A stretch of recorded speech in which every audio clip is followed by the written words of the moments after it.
ইরানে ভয়াবহ হামলা চালিয়েছে ইসরায়েল ও যুক্তরাষ্ট্র। এতে প্রাণ গেছে ইরানের সর্বোচ্চ ধর্মীয় নেতা আয়াতুল্লাহ খামেনির। এছাড়াও প্রাণ গেছে বহু বেসামরিক মানুষের। জানা গেছে ইরানে হামলা শুরু নেপথ্যে রয়েছে মুসলিম নামধারী শয়তান শাসকের দেশ সৌদি আরব। ট্রাম্পের জারজ সন্তান হিসেবে খ্যাত সৌদি যুবরাজ মোহাম্মদ বিন সালমানের চাপেই ইরানে হামলা শুরু হয়েছে বলে জানা গেছে।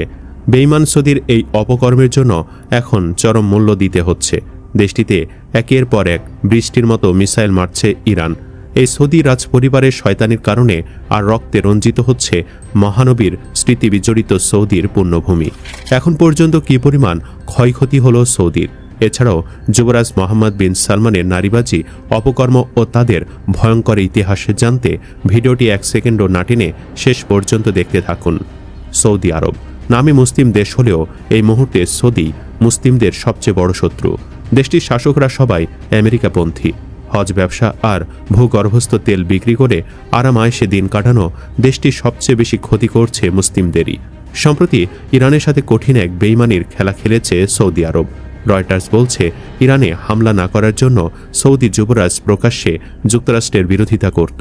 তেহরানে হামলা চালানোর জন্য সৌদির ভূখণ্ড ব্যবহার করা যাবে না বলত সৌদি রাজ পরিবার, কিন্তু ভেতরে ভেতরে চলত অন্য কিছু। মার্কিন প্রেসিডেন্ট ডোনাল্ড ট্রাম্পের সঙ্গে কথা বলার সময় ইরানে হামলা নিয়ে ভিন্ন কথা বলতেন সৌদি যুবরাজ। তিনি ট্রাম্পকে সতর্ক করতেন, ইরানে হামলা চালাতে যুক্তরাষ্ট্র পদক্ষেপ না নিলে পরিণতি খারাপ হবে। দুটি সূত্র রয়টার্সকে জানিয়েছে, ইরানে হামলা শুরুর কিছুক্ষণ আগে খামেনি নিরাপদ একটি স্থানে তার 2 সিনিয়র উপদেষ্টা আলী লারিজানি এবং আলী শামখানির সঙ্গে বৈঠক করছিলেন। এরপরে সেখানে অতর্কিত হামলা চালায় ইসরায়েল যুক্তরাষ্ট্র। রিপোর্টে বলেছে, সৌদি ও ইসরায়েল ট্রাম্পকে ইরানের সর্বোচ্চ নেতা খামেনিকে ক্ষমতা থেকে উৎখাতের জন্য অভিযান চালাতে উদ্বুদ্ধ করেছে।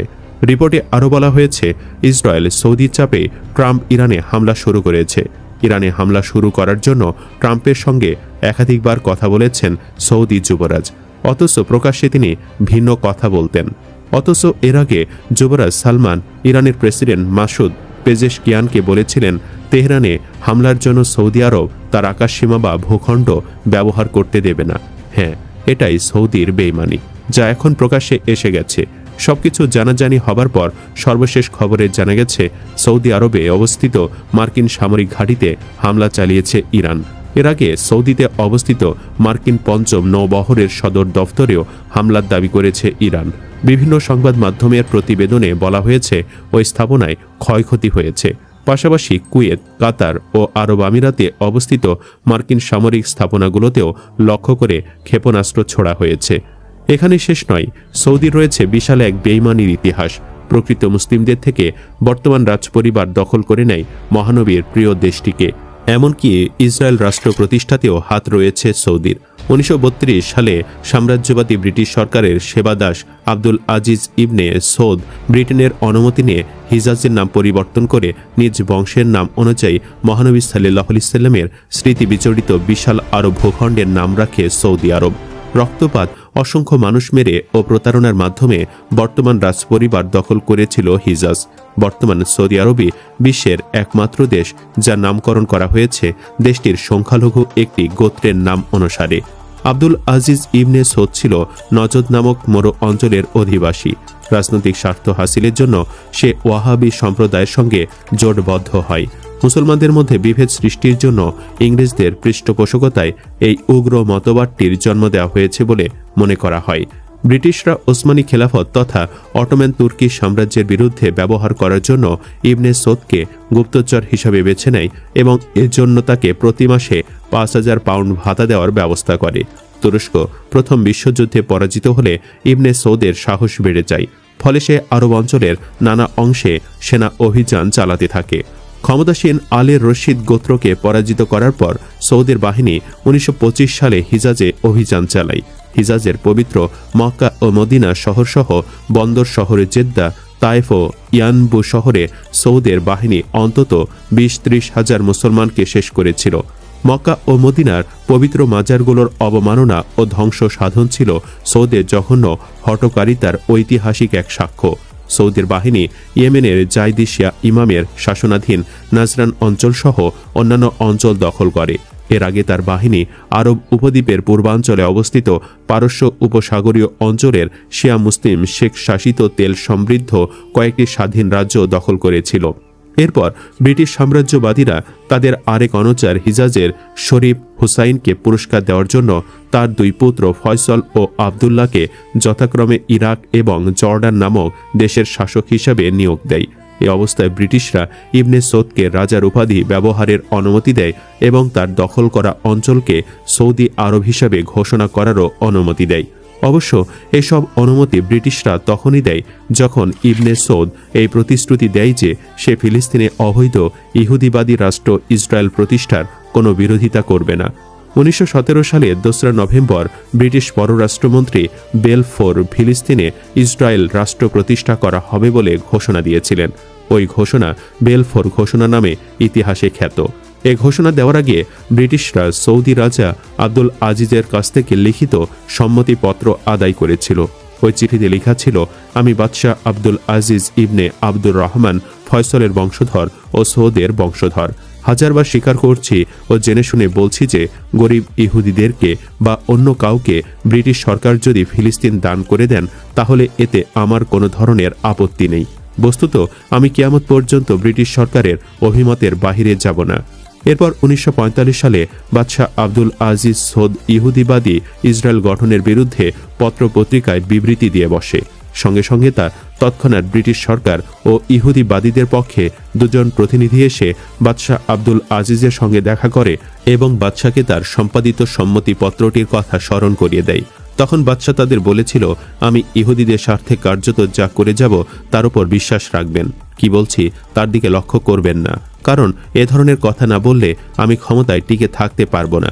বাদশার এই কথা শুনে ব্রিটিশ সরকারের ও ইহুদিবাদীদের প্রতিনিধি খুশি হয়ে ফিরে যায়। এভাবে সে যুগে মুসলিম বিশ্বের ঐক্যের প্রতীক ও শেষ ভরসাস্থল হিসাবে বিবেচিত তুর্কি খেলাফতের ধ্বংস সাধনে সৌদি রাজা আব্দুল আজিজ ও ব্রিটেনের যৌথ ষড়যন্ত্রটি বাস্তবায়িত হয়েছিল। সৌদের অনগত ওয়াহাবি সেনারা তুর্কি মুসলমানদের গুলি করে শেষ করেছিল এবং রক্ষা করেছিল ব্রিটিশ নাগরিকদের ও তাদের ব্যবসা বাণিজ্যকে। তাই এটা স্পষ্ট যে সৌদি আরব নামক রাজতান্ত্রিক রাষ্ট্র সৃষ্টিতে ব্রিটেনের ভূমিকা ছিল সবচেয়ে প্রধান ও গুরুত্বপূর্ণ। উল্লেখ্য, প্রথম বিশ্বযুদ্ধের সময় তুর্কি খেলাফতের বিরুদ্ধে ব্রিটেন সৌদিদেরকে তথা সৌদি বংশের লোকদের ব্যবহার করে। ফলে তুর্কি সরকার ওয়াহাবিদের রাজধানী দারিয়া শহরটি দখল করে নেয় আর সৌদি সর্দার আমির আবদুল্লাহকে গ্রেফতার করে প্রথমে কায়রোতে ও পরে তুরস্কে পাঠিয়ে দেন মিশরের শাসক মোহাম্মদ আলী পাশা। তুর্কি খেলাফতের সরকার আমির আবদুল্লাহকে বিশ্বাসঘাতক হিসেবে মৃত্যুদণ্ডে দণ্ডিত করে। কিন্তু বিশ্বযুদ্ধে তুরস্কের অবস্থা দুর্বল হয়ে গেলে ব্রিটিশরা আবারও সৌদ গোত্রের লোকদের নিয়ে ষড়যন্ত্র শুরু করে। ব্রিটেন ইবনে সৌদের সঙ্গে কুখ্যাত দারান চুক্তি স্বাক্ষর করে 1915 সালে। কুয়েতের শেখ জাবির আল সাবা ছিল সে সময় ব্রিটিশদের আরেক দালাল। ব্রিটিশরা এই দালালের মাধ্যমে ইবনে সৌদের সঙ্গে চুক্তি করেছিল। চুক্তি অনুযায়ী ব্রিটিশ সরকার সৌদ পরিবারকে প্রতি বছর 60,000 পাউন্ড ভাতা দিতে থাকে। পরে এ ভাতা বাড়িয়ে 1 লাখ পাউন্ড করা হয়। এছাড়া তুরস্কের বিরুদ্ধে বিদ্রোহ করার জন্য সৌদ গোষ্ঠীকে 3000 রাইফেল ও 3টি মেশিনগান উপহার দেয় ব্রিটেন। ব্রিটিশ সরকার আব্দুল আজিজ ইবনে সৌদের ক্ষমতা গ্রহণের উৎসবে পাঠিয়েছিল স্যার কুকাসকে প্রতিনিধি হিসেবে। কিং উপাধিতে বিভূষিত করে কুকাস তাকে বলেছিল, হে আব্দুল আজিজ, আপনি শক্তিশালী ব্যক্তিত্বের অধিকারী। উত্তরে কিং বলেছিল, আপনারাই আমার এই ব্যক্তিত্ব সৃষ্টি করেছেন ও এ সম্মান দান করেছেন। যদি মহান ব্রিটিশ সাম্রাজ্য না থাকত তাহলে এখানে আব্দুল আজিজ আল সৌদ নামে কেউ আছে বলে জানত না। আমি তো আপনাদের মাধ্যমে আমির আব্দুল আজিজ ইবনে সৌদ শীর্ষক খেতাবটি অর্জন করতে পেরেছি।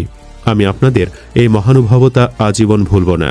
আর আমার কাজই ছিল আপনাদের সেবক ও গোলাম হিসাবে আপনাদের ইচ্ছাগুলো বাস্তবায়ন করা। ওই উৎসবে কুকাস ব্রিটিশ সরকারের দেয়া শাহী তামগা বা মেডেল রাজা আজিজের গলায় পরিয়ে দেয়। কুকাস বলে যায়, অচিরেই আমরা আপনাকে হিজাজ ও তার আশপাশের অঞ্চলগুলোর বাদশা বলেও ঘোষণা করব এবং তখন হিজাজকে সৌদি সাম্রাজ্য বলে ঘোষণা করা হবে। এ কথা শুনে রাজা আজিজ স্যার কুকাসের কপালে চুমু খায় ও বলে, আল্লাহ যেন আমাদেরকে আপনাদের দাসত্ব করার ও ব্রিটিশ সরকারের গোলামি করার তৌফিক দেন। এভাবে প্রতিষ্ঠিত হয় বর্তমান সৌদি আরবের, যারা ক্রমে ব্রিটিশ ও আমেরিকার গোলাম বনে যায়। বর্তমান যুবরাজ মোহাম্মদ বিন সালমান একজন নাম্বার 1 নারীবাজ। অভিযোগ আছে 2017 সালে সৎ ভাইকে বিষ পানে নিহত করার পর তিনি হয়ে যান ক্রাউন প্রিন্স। যাদের ইতিহাস এত ঘৃণিত, তাদের দ্বারা মুসলিমদের যে 4 আনার উপকার হবে না তা বলাই যায়। তাই ইরান যে সৌদিতে মোহরমোহ মিসাইল মারছে তা সমর্থন করা ছাড়া উপায় নেই। সুপ্রিয় দর্শক, আপনি কি চান ইরান যেন সৌদিতে আরও হামলা চালাক? কমেন্ট বক্সে জানিয়ে দিন আপনার মতামত। ভিডিও ভালো লাগলে লাইক দিন এবং চ্যানেলটি সাবস্ক্রাইব করুন। ধন্যবাদ।